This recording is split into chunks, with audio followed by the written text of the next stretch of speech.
Professor. I'm so sorry. What is it? I need a stick. It Mission. wasn't really my intention to stop off here, but I'll confess, this university is really very impressive.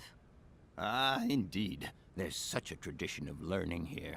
And so much knowledge, a real depth of culture, intelligence, and gray matter.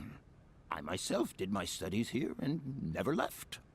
Actually, I'm here because I've been summoned by the rectors of the university. Oh, I see. You must have made a mistake on your enrollment form. Oh, no. I haven't come here to study. I have an important matter of inheritance to attend to. I have to find the heir. And you hope you will find him here? I'm not altogether sure. But you see, my train broke down coming into Barrackstadt station. In that case, my dear, you must come to one of my lectures. Here's a question for you. Do you know what the Proboscidean order is? The Probowhatian? Ah, you see? There are gaps in your knowledge that need refreshing. Help I me. feel I've lost my way a little here. I could really do with your help. Oh, my dear child, you've chosen your moment. I absolutely must finish off my lecture for this afternoon. It's a lecture about mammoths? Oh, yes and no. More specifically, it is about their migration. Do excuse me, I need to concentrate. Train. Arriving in Barrackstadt is an amazing experience. I've never seen such a station. You came by train? Yes, in a You already kind know of that. clockwork train with a spring mechanism that winds down regularly. You mean you drive a train? Young ladies of today never cease to amaze me. Oh, no, I'm not the engineer. The train's engineer is actually an automaton. I am sorry, all this probably sounds very strange. A clockwork train, driven by an automaton. I once Oh, knew a shit. man long ago who could have invented such a train. It was he who designed the bandstand in the main square. To think that he was even capable of creating such a gadget. He was astounding, a true genius. But oddly, at the same time, he was also almost a child. It was as if his mental and physical evolution had definitively halted at the age of 10. Can you believe that? Yes. I think I can believe that. At least I'm beginning to. Well, good to know. To tell Tell you me the truth, more. I'm looking for Mr. Hans Vorarlberg. He's the sole heir of a very unusual factory. My company is in charge of negotiations for the takeover of this factory. At last word, he was living in Syberia. So, as soon as my train is ready, I'll be continuing my journey eastwards. Syberia. Ah, Syberia. But what was it you said again? Said what? You mentioned a name. The person you are looking for. Yeah, Hans. Vorarlberg. Hans Vorarlberg. Do you know him? Hans Vorarlberg. How could I forget him? Such an extraordinary fellow. So inventive. We shared a passion for mammoths, you know, and we bonded over this passion. Without it, I confess, I would have had little to do with an odd, ageless retard like Hans. Fuck. At the time, we were both students. Chill out. Well, sort of. Put it this way. Hans had special permission to attend paleontology lectures. You see, he didn't really have the necessary qualifications.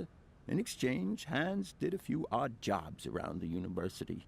Your Hans Vorarlberg sounds uncannily like the one I'm looking for. I'm not sure, my dear. Hans was above all questions of money and business. Just to imagine him running a factory, perish the thought. Can you tell me a little bit more about him? He was always a mystery to me. He never said very much, never quite seemed to grasp what you said to him. He expressed himself instead through his incredible mechanical contraptions.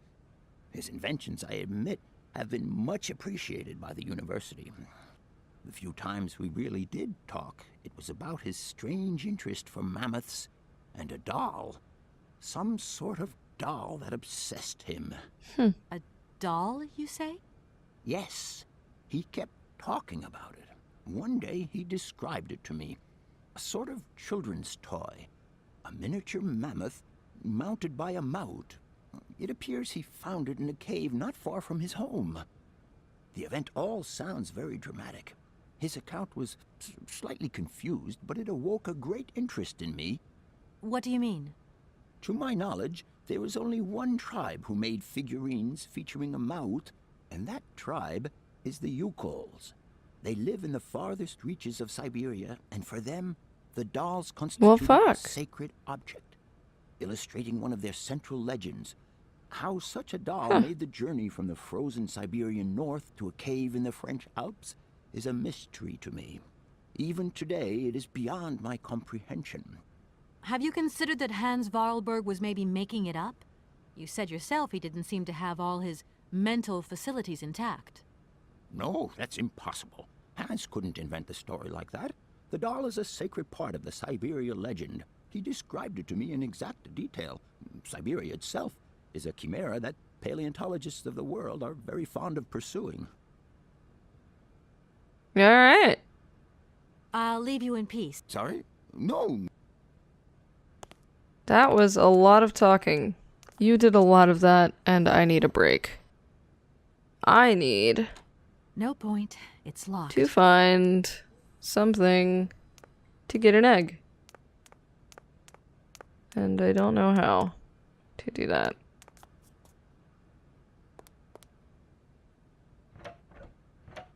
No point. Alright, so maybe I can just take a bone off one of these things. I don't see why not, you know? It's not gonna hurt it. What is this? That's talking to him. I don't want to. I don't want to.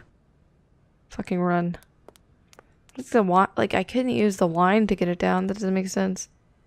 Unless she just drinks a lot. Just drinks a ton and then does it. Oh shit, maybe I can go up the stairs. Okay, so this is my option. I really don't feel like there's anything else in here for me though.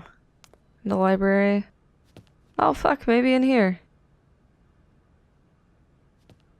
Okay, no, go down. I mean, why else would this be here, you know?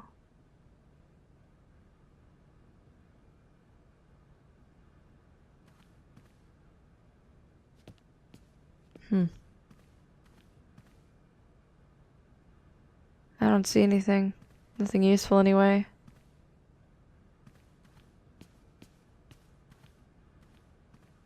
Damn. I need to find a key for that thing. No point. Damn. Shit. Not really know, like... I don't have any hunches now, like... Where would the key thing... Like, my initial thought would be, okay, ask the dude in the train station. But... who knows? And then as for, like, something to knock a fucking egg out of a nest, like, there's... Just take a bone, dude. They're everywhere.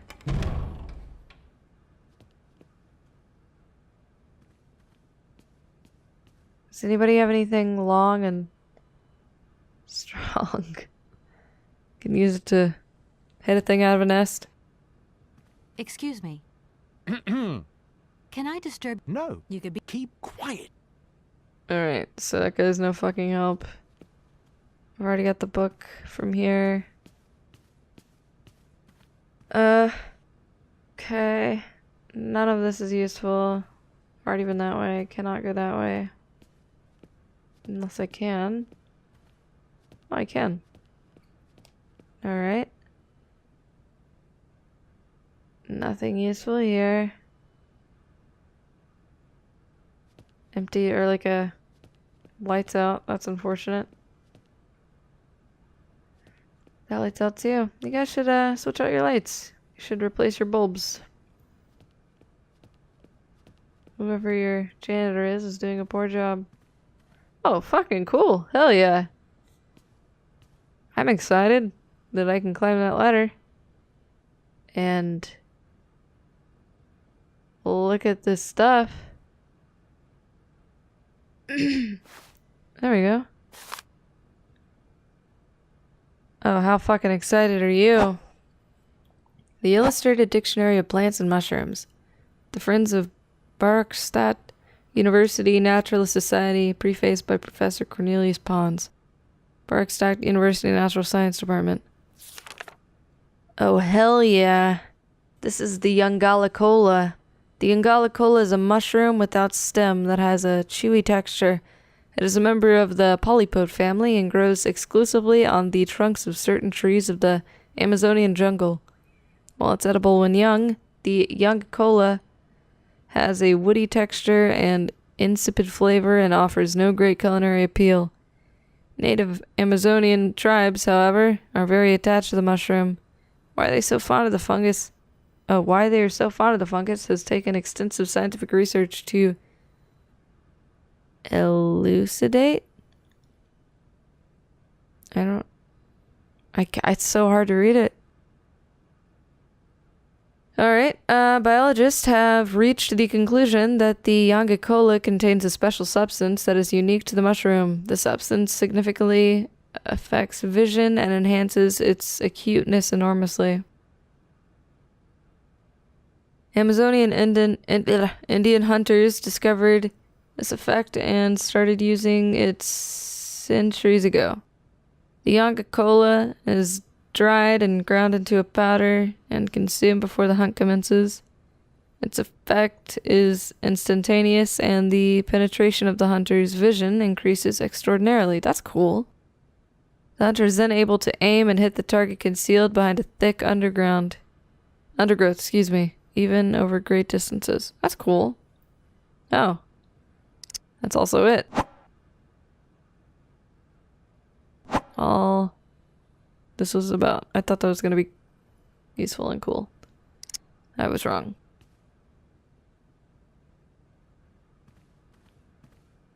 Well, now we know about Youngalicola. The mushroom that increases your sight, I guess. Like the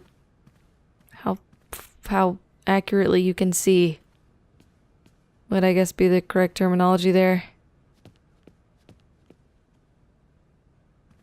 This chair is so fucking loud. I can't get over it. I hate it. I need another. Alright, well, yep, so we've done that. I guess we can talk to these guys again. I don't really know how useful they're gonna be. Probably not at all, because they're fucking annoying and I hate them. Hello, annoying people. Oh. Gentlemen. A little. They are Nord. Okay.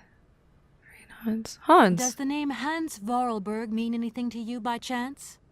Ah, one of the brightest, most idealistic intellects to have graced our university.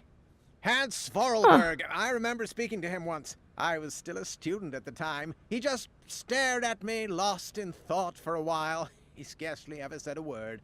But how can one forget him? Idealistic?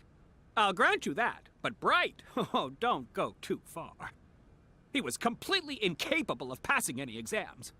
All he ever did was to sit in on lessons, and not many of them either. Paleontology, mainly. He had an unhealthy passion for mammoths, which matched the state of his intellect perfectly.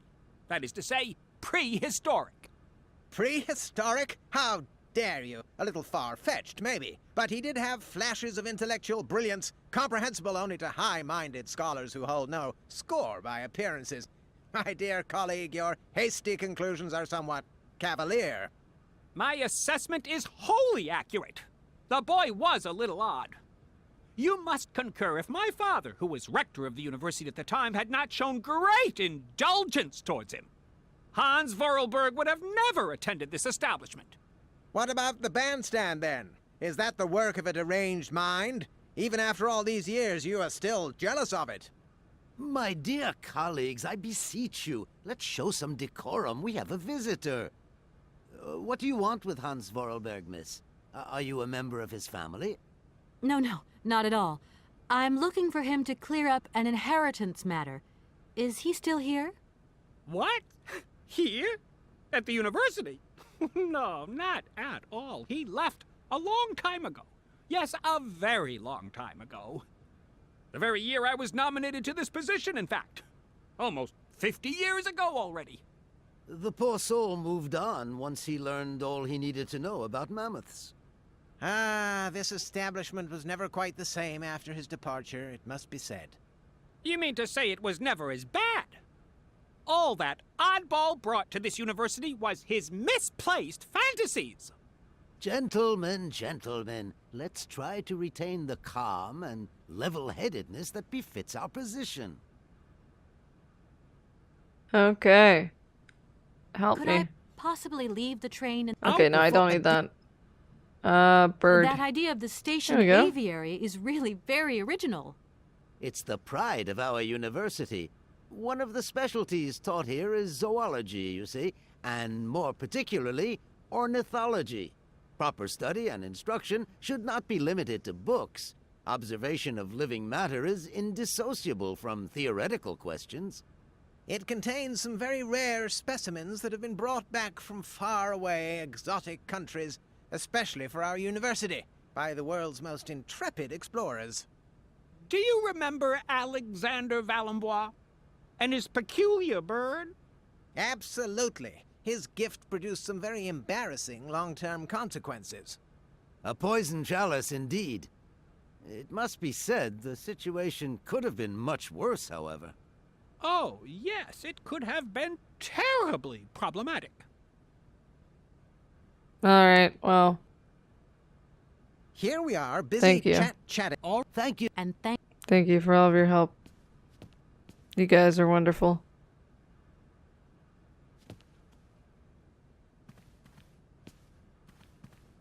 Well?